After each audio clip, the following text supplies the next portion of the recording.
Electronic आणि print मीडियाचे आमचे सर्व वार्ताहर मित्र, पक्षाचे सर्वच धुरीण, विजयी उमेदवार प्रदीप, आज आपल्या निमित्तानं आम जनतेच्या समोर आम्ही संवाद करू पाहतोय. दुसऱ्याच दिवशी तमाम जनतेच्या बरोबरीनं संवाद करावा असा माणूस होता, परंतु दुर्दैवानं आजारी पडलो आणि थोडासा उशीर झाला. क्षमस्व. नगरपंचायतीच्या निवडणुकीच्या नंतर काँग्रेस पक्षाच्या वतीनं पक्षाची भूमिका आपणा सर्वांच्या समोर आम्ही विशद करू पाहतोय. काँग्रेस पक्षानं ही निवडणूक जिद्दीनं, मेहनतीनं आणि सचोटीनं लढवली. हे मला पहिल्यांदा आपल्या सर्वांशी स्पष्ट करायचं. मी काहीतरी बोलेल किंवा आमचा पांडेसाहेब बोललेत, अजून कुणी बोलेल, आम्ही बोलू द्यावं, आम्ही त्या पक्षाचे कार्यकर्ते आहोत. पण चिकित्सा करणं, निरीक्षण करणं, मूल्यांकन करणं हे तर आम जनतेच्या हातात आहे, पत्रकार बंधू भगिनींच्या पण हातात आहे. माझा फार आग्रह आहे की याची चिकित्सा कराच. नगरपंचायतीची निवडणूक कशी झाली, प्रत्येक राजकीय पक्षानं आपल्या निवडणुकीची रणनीती आणि भूमिका ही कशी ठेवली, त्यातले मूल्य काय होते, आपल्या पक्षाच्या ध्येय धोरणाशी आणि संहितेशी ते प्रामाणिक होते का, निवडणूक जनतेकडे जेव्हा जाऊन मतदान मागितलं तेव्हा ते मतदान भूमिकेवर मागितलंय का, त्या भागातल्या प्रश्नांची चर्चा करून, विचार विनिमय करून काही त्या संदर्भात चर्चा घडवली का, या सगळ्याचं मूल्यांकन होणं गरजेचं आहे. किती जिंकले एवढ्यावर फक्त मूल्यांकन होऊन चालत नाही, आणि कोणत्याही निवडणुकीचं मूल्यांकन असं होतच नाही. मूल्यांकन करत असताना त्यांना मिळालेली एकूण मतं पण विचारात घ्यावे लागतात. काठावर किती जागा गेल्या त्याचं पण मूल्यांकन करावं लागतं. किती ठिकाणी 2 नंबरला काँग्रेस पक्ष राहिला याचंही मूल्यांकन व्हावं. 11 जागा लढवल्या पैकी 3 जागा आम्ही केवळ आमच्या पक्षाच्या ध्येय धोरणानुसार त्या जागा त्या प्रभागातलं 18 पगड जातीचं वैशिष्ट्य विचारात घेऊन लढवल्या. अनेक गोष्टींची अडचण आली, आम्हाला तितकं यश आलं नाही अधिकचं मत मिळवण्यामध्ये. पण 16% मतदान मिळवलंय ना आम्ही या निवडणुकीमध्ये. काँग्रेस पक्षानं 16%, 15 वरती काहीतरी पॉइंट आहेत, पण राऊंड फिगरमध्ये मी सांगेल 16%. 16% मतं काँग्रेसने घेतलीत, 12% शिवसेनेने घेतलीत, 12%त 2 जागा मिळाल्या, 16%त आम्हाला 1 जागा मिळाली. आणि राष्ट्रवादी काँग्रेस पक्षाचे तालुका अध्यक्ष आणि माननीय आमदार साहेब, आपणही जरा मूल्यांकन करा की काँग्रेस, राष्ट्रवादी काँग्रेस, शिवसेना यांना मिळणारी मतं 56%च्या वरती आहे, आणि भारतीय जनता पार्टीला मिळालेली मतांची पर्सेंटेज, टक्केवारी ही 43-44 धरूया, 44%. 44%वर त्यांना मिळालेल्या जागा 12 आहेत, आणि 56%वर आपल्याला मिळालेल्या जागा 5 आहेत. कुणी करायचं आत्मपरीक्षण पहिलं, काँग्रेसनं, सेनेनं का राष्ट्रवादी काँग्रेसनं? मधुकर नवलेनं, मीनानाथ पांडेंनी की आमदार साहेब, आपण कोण करणार पहिलं मूल्यांकन, परीक्षण, आत्मपरीक्षण पहिलं कोण करणार? जाहीरपणे सांगतोय आमदार महोदय, पहिलं आत्मपरीक्षण तुम्ही करा. दुसरी गोष्ट लक्षात आणून देतो, काँग्रेस पक्ष आणि राष्ट्रवादी काँग्रेस पक्ष तुलनेलाच बरोबर घेतो, बाकीच्यांचं थोडंसं उशिरा बोलू. काँग्रेस पक्ष, त्याचा इंडेक्स हा जमिनीपासून 0वर सुरू झाला. मला माहित आहे की काँग्रेस पक्षाचं आमचं अस्तित्व त्यापूर्वी इतकं नव्हतं, वर्षापूर्वी पण नव्हतं. मागच्या वेळेला 3 जागा मिळवल्या, त्यावेळेला त्या राष्ट्रवादी काँग्रेसनं, तत्कालीन राष्ट्रवादी काँग्रेस आणि तत्कालीन राष्ट्रवादी काँग्रेसचे नेते, आमच्यातला जो एकोपा होता त्यातून ते घडलं. आम्ही आत्ता लढलो तो आमचा काँग्रेस पक्षाचा संघटनात्मक इंडेक्स आणि काम जे आम्ही केलं त्याचा पण इंडेक्स एकदा मोजा की. आम्ही 16%पर्यंत गेलो, आणि तुम्ही तुमचा इंडेक्स किती खाली आणला. कोण जिंकलं आणि कोण हरलं हे होऊ दे की एकदा चर्चेचे मुद्दे. किती जागा जिंकले हा मुद्दा नंतरचा आहे हो. राजकारण असं कधीच मोजलं जात नाही. ना राज्य पातळीवर मोजलं जात, ना राज्य पातळीवर किंवा देश पातळीवर.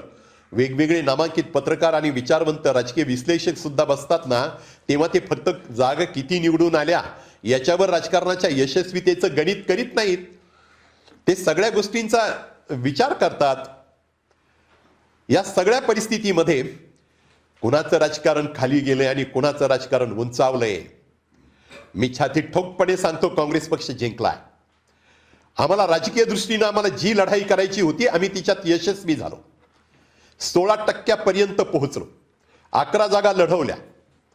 16% मतदान घेतलंय.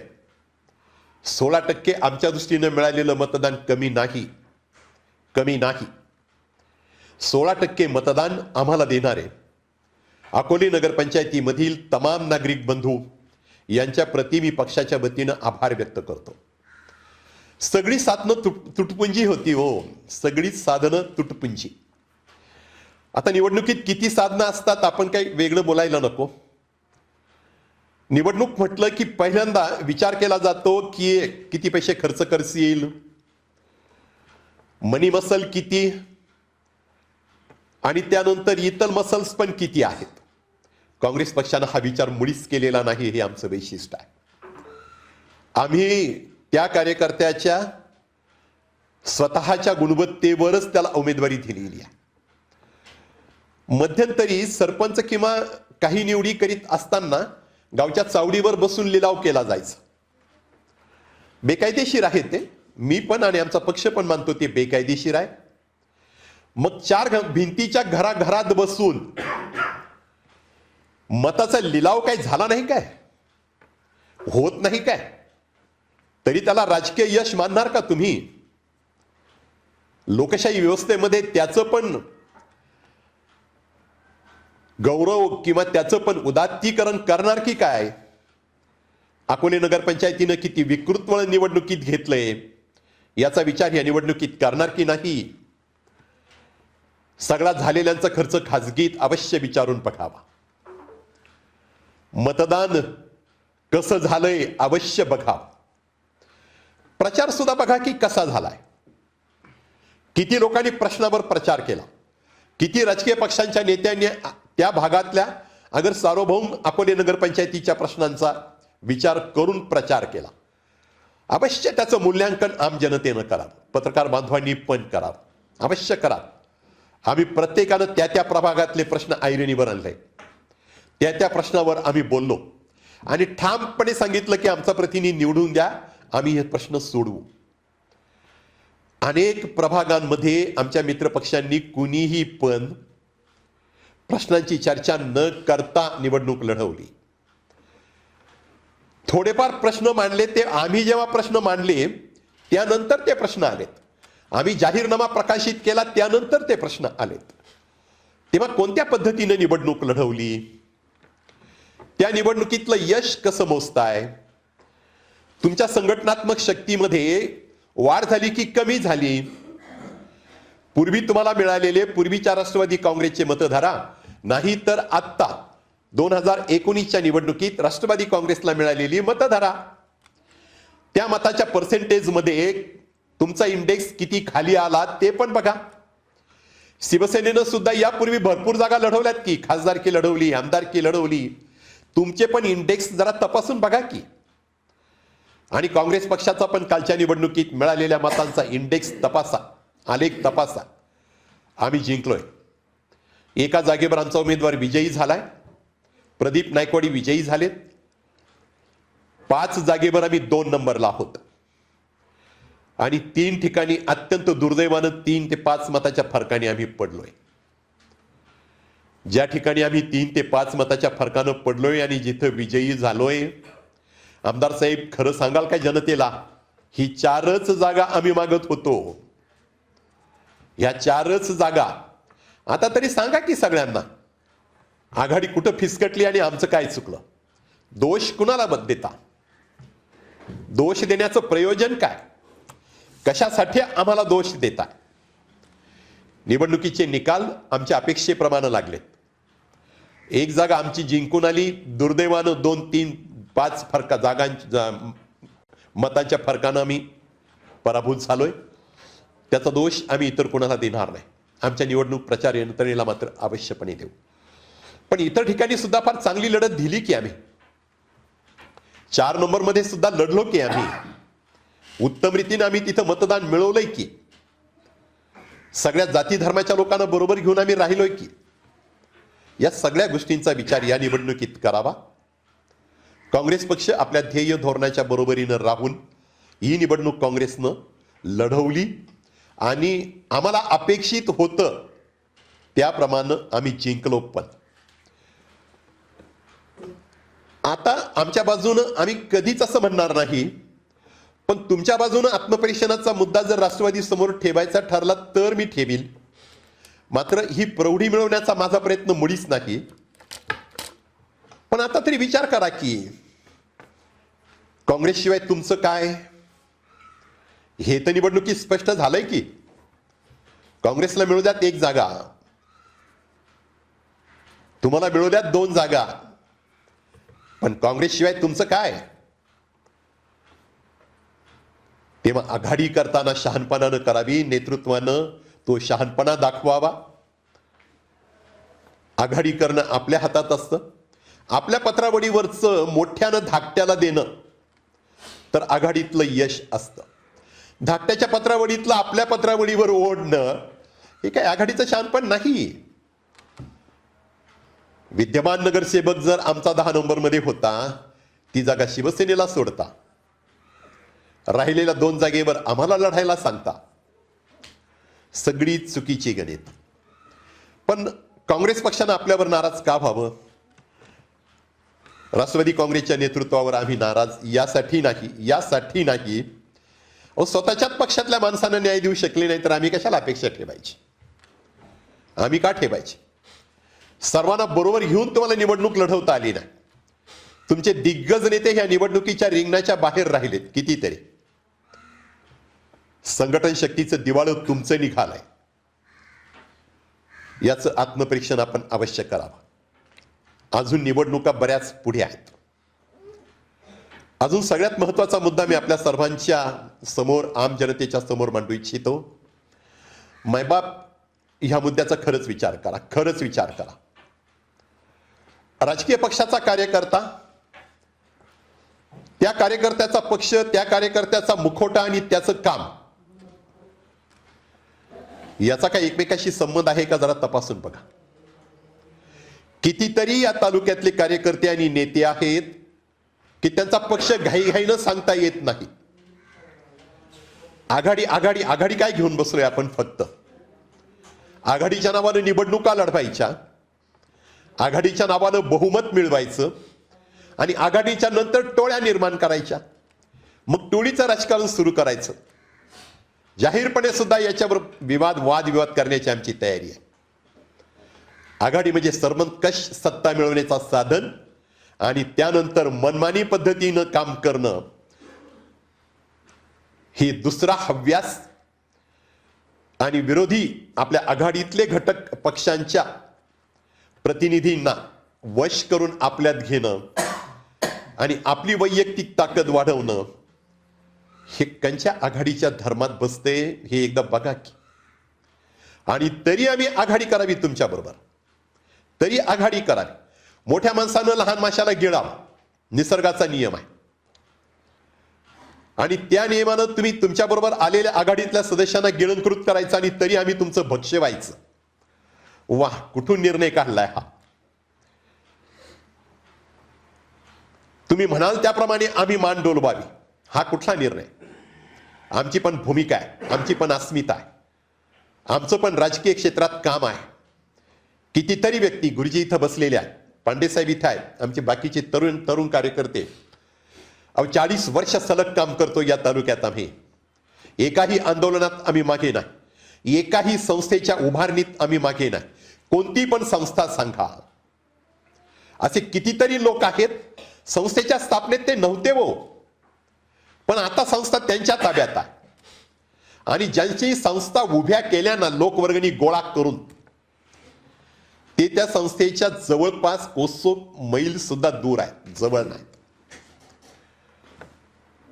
हा राजकारणाचा भाग नाही, ही राजकारणातली वासनांध वृत्ती नाही, ही राजकारण करण्याची प्रवृत्ती चांगली आहे. आणि मग आघाडीच्या साठी एवढा अट्टहास धरता. गुलाम आहोत काय तुमचे आम्ही?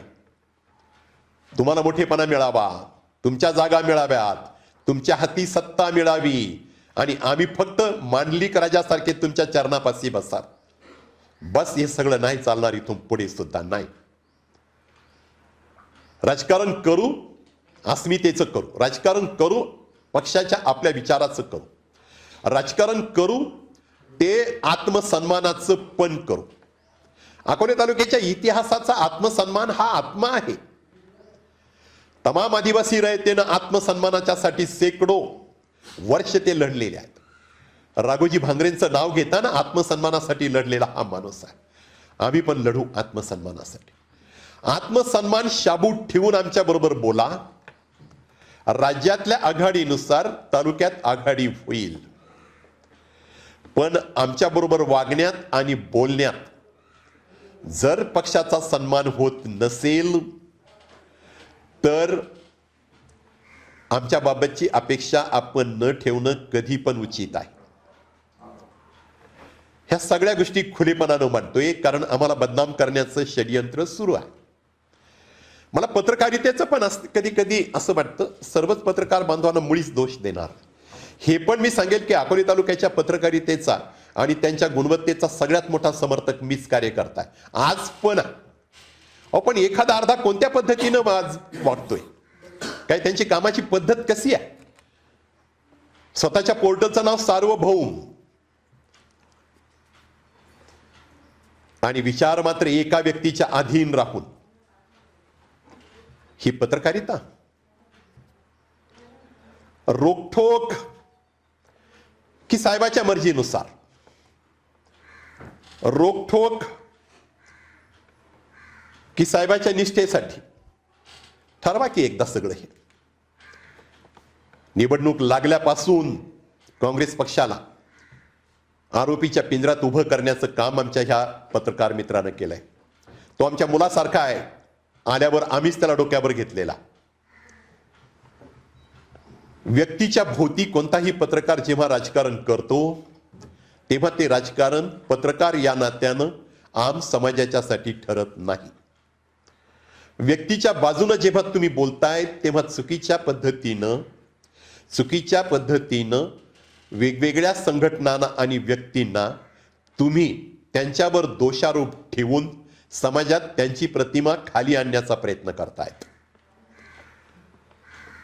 व्यक्तींच्या अधीन राहून त्यांच्या हितासाठी पत्रकारिता का समाजाच्या हितासाठी पत्रकारिता, हे ठरवून तर घेतलं पाहिजे की.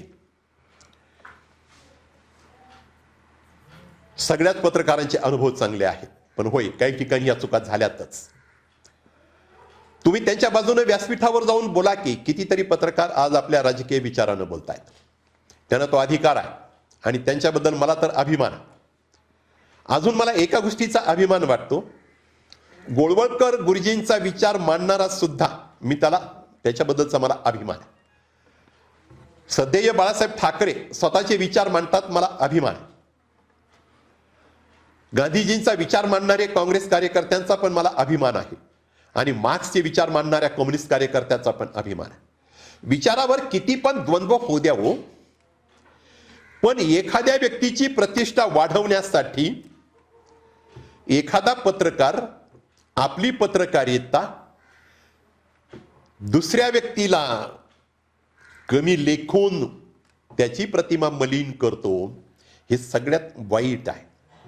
असली पत्रकारिता ही राजकारणामध्ये सार्वभौम स्वरूपात, रोखोक स्वरूपात समाजाच्या हिताची नाही. अजून पण याला काहीतरी बदल व्हावा, चेंज व्हावा, ही आमची अपेक्षा. त्याशिवाय अजून एक गोष्ट मला आपल्या सर्वांच्या समोर फार प्रकर्षानं मांडायची आहे. आघाडीचं थोडा वेळ बाजूला ठेवू, पण 2019 मध्ये एक क्रांती झाली असं मानलं तर 2019च्या विधानसभेच्या निवडणुकीमध्ये क्रांती झाली, तर मग 2000 प्रतिक्रांती झाली असं मानायचं का? 2019 विधानसभेची निवडणूक एक ऍक्शन होती, तर 2021-22 नगरपंचायतीची निवडणूक रिॲक्शन आहे हे मानायचं का? याच्यावर ठेवा की वादविवाद एकदा. मग हे आत्मपरीक्षण कोणी करायचं? हे आत्मपरीक्षण करायचं की नाहीच करायचं?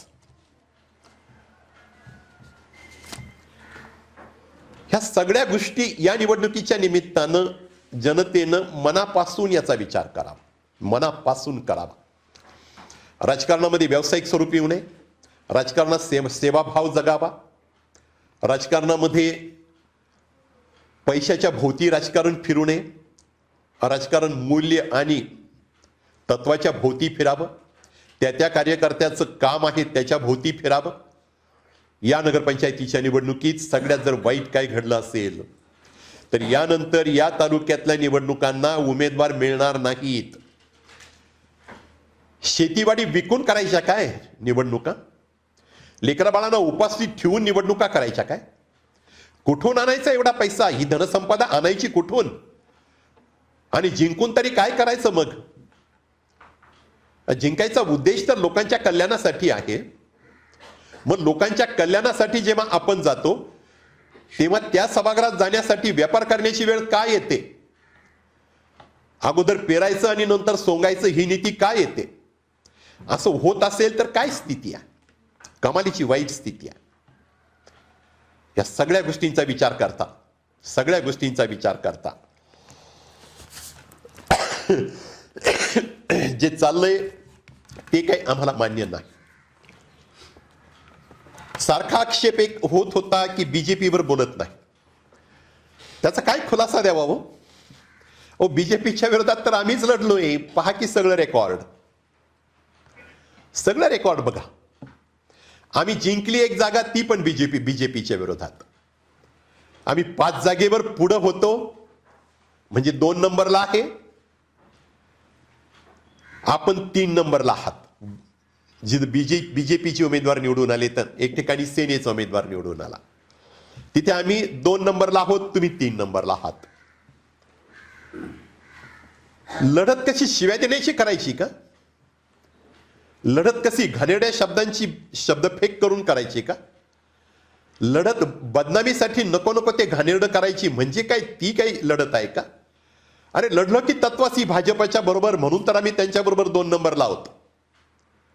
जिथं 3 जागेनं आमचा उमेदवार गेला तिथं भाजप आली, जिथं 5 जागेनं आमचा उमेदवार गेला तिथं भाजप आली, जिथं 10-12 मतांनी आमचा उमेदवार गेला तिथं भाजप आली, जिथं आमचा उमेदवार जिंकला तिथं भाजपा पराभूत झाली. ही सगळी गणितं आकडेमोड बघा की एकदा. मग काय खुलासा करायचा त्याचा आम्ही? आणि म्हणून त्याचा खुलासा आम्ही करीत नाही. शहाण्यांना हे सांगण्याची आवश्यकता नाही. अजून काही शब्द आम्हाला नाही मानवत. अनेकांच्या तोंडी नेतेगणांच्या सांगतोय, कार्यकर्त्यांचं ठीक आहे, कार्यकर्त्यांना माफ पण करावं, शब्द चुकू शकतात, पण हे माफ नेत्यांच्यासाठी नाही. हिशोब चुकता करीन हा शब्द अकोले नगरपंचायतीत आला आहे. हिशोब चुकता करील, आमचा आक्षेप आहे या शब्दावर.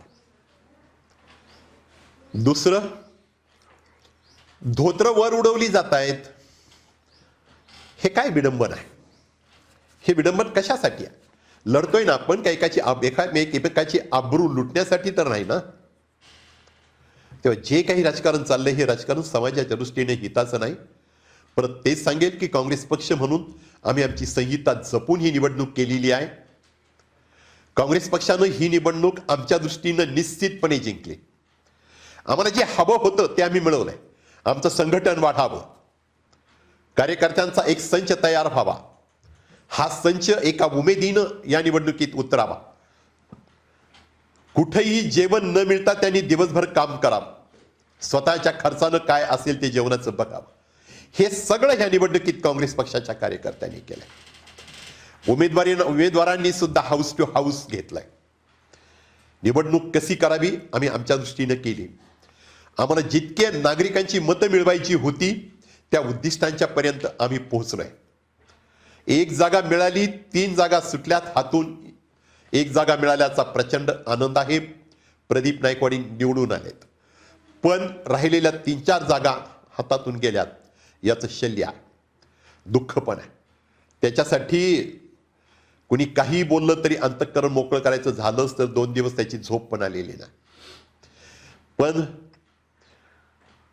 अजून वेळ गेलेली नाही. पुढे जिल्हा परिषद पंचायत समिती आहेत. या जिल्हा परिषद पंचायत समितीच्या निवडणुकीमध्ये सुद्धा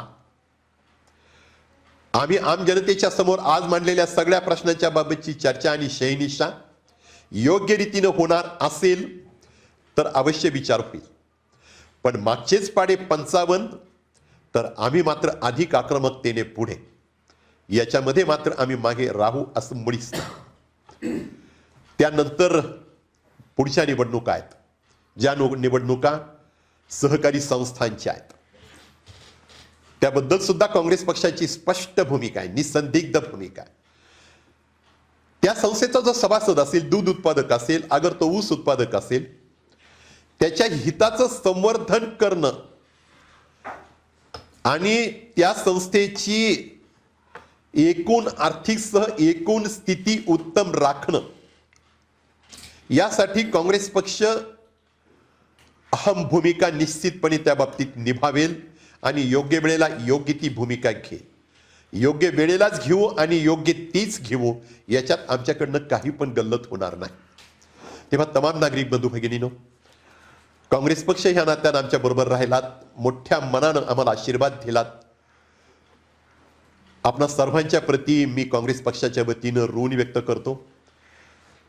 आमच्याकडनं काही तरीही सुद्धा बोलताना भेटताना काही चूक झाली असेल तरी आपण माफ करावं आणि मायबाप या नात्यानं यापुढे सुद्धा या तालुक्यातल्या स्वच्छ राजकारणाच्यासाठी आमच्या पाठीशी आशीर्वाद ठेवावेत, एवढीच विनंती. मान्य पत्रकार सर्वच या ठिकाणी मान्यवर आहेत, त्यांच्या प्रती पण आभार. धन्यवाद.